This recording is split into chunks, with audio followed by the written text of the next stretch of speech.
Internet हो गया, social media हो गया, ये आपको नॉलेज देता है और जो किताब है वो आपको विजडम देती है।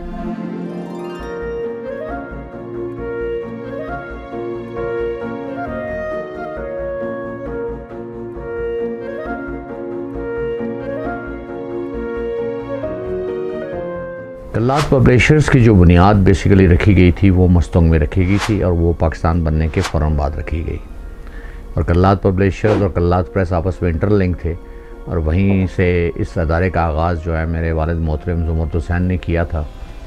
और 1965 में कल्लात पब्लिशर्स और कल्लात प्रेस को जो है ना मस्तंग से कोयटा में रुस्तम जी लेन पे मुंतकिल किया गया और फिर यहाँ से एक नए अंदाज से, नए जोश और लवले से फिर किताबें छपनी शुरू हुई।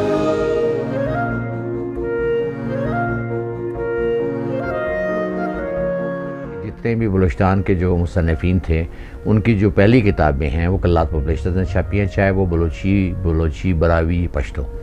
तो इसलिए ये सबसे बड़ा एजाज़ हासिल है। और दूसरा इसमें ताज़ीज़ात कल्लात का जो आइन है वो 1951 में छापा। बलोची लोकगीत जो किताब है वो 1964 में छापी गई और इस तरह लिटरेचर पे जो किताब छापी थी ज़ुबान का मुताला, वो भी 1964 में छापी गई।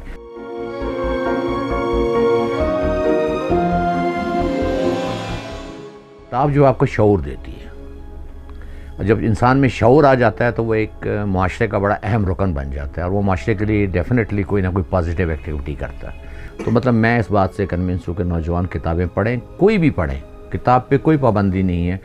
अच्छी किताब पढ़ें, तारीख़ की किताब पढ़ें, फ़िक्शन पढ़ें, अफ़साने पढ़ें, तो वो इंशाल्लाह उनके लिए बहुत बेहतर होगा और उनसे उनकी पर्सनैलिटी भी बनेगी। बिकॉज़ पढ़ने से पर्सनैलिटी बनती है।